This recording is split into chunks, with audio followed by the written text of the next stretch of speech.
Guinevere's room was dark, night more a cloak than the bed curtains she never drew. The dream clung like smoke, so real that she expected to find the surrounding stone newly carved and running with water. She put a trembling hand to the wall behind her, fingers curled by dread that she would find the carvings there, fresh and recognizable. But they were only hints of memories beneath her fingers. The castle was as it had been since she arrived, ancient and worn, with the passage of unknowable time. Yet she could not escape the feel of that fall, air rushing around her, knowing what would meet her at the bottom. She climbed out of bed and pulled on her robe. Brangien shifted softly in the corner, lost in her own dreams with her beloved Isolde. Listening to her, Guinevere realized a horrible truth. She should not be able to dream at all. She had used not magic to give all her dreams to Brangien for weeks now, ever since her captivity at the hands of Malagant, ever since Merlin had pushed her out of the dream space that connected them, ever since she was tricked by Mordred into giving the fairy Dark Queen physical form once more, ever since she chose to return to Camelot instead of escaping. No, not escaping, running away with Mordred. She had had no desire to dream, which meant that whatever dream she just had, it was not her own.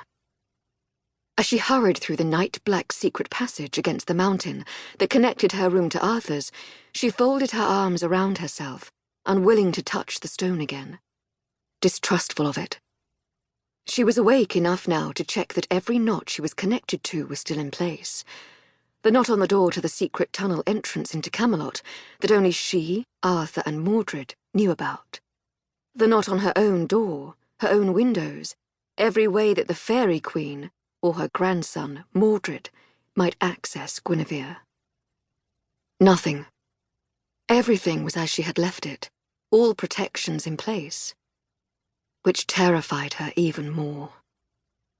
She opened the door to Arthur's room and drew aside the tapestry. She half expected him to be sitting at his table, writing letters or reading them, his candle merely a pool of wax and a flickering wick. That was how she found him most nights. But his room was dark. "Arthur," she whispered, moving toward his bed. There was a rustle of blankets, and then quick movements, and the telltale hiss of a sword being unsheathed, along with the swirling sickness and overwhelming dread that hit her whenever she was near Excalibur. "Put it away!" she gasped. "Guinevere?" She could not hear over the pounding in her ears, but she could feel as soon as Excalibur was once again in its sheath. She tripped against the bed and turned to sit on it. The shaking was coming, violent trembling that no amount of heat could warm away. "Sorry." Arthur pulled her next to him. He tucked the blankets over them both, holding her close as though he could stop her shaking by his strength alone. "I was not awake.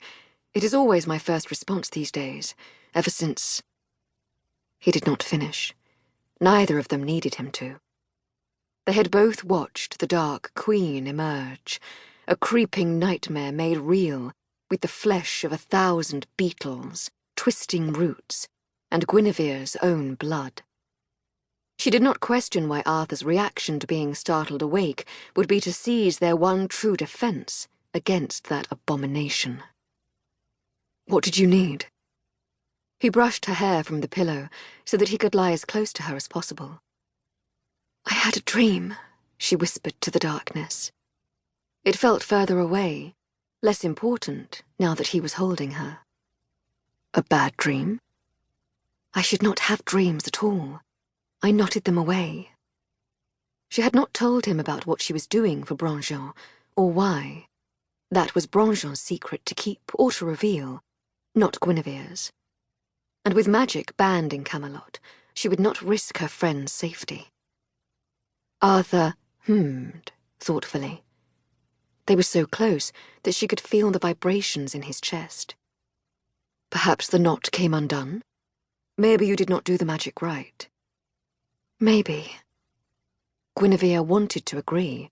It would be easier, safer, simpler, if that were the case. But she did not think it was. There had been something so visceral about the dream. It was a dream with purpose, a dream with intent. And it had not been her own dream, of that she was certain. But could she be certain? Her mind had been tampered with, holes created and holes filled by Merlin, whether or not he meant to. How could she say what her mind would dream? "Do you ever feel like you do not know yourself?" she whispered. Arthur was quiet for a long time. Finally, he answered, his voice gentle. "No, though there are parts of myself I wish I did not have to know. Why? Do you feel that way?" "All the time."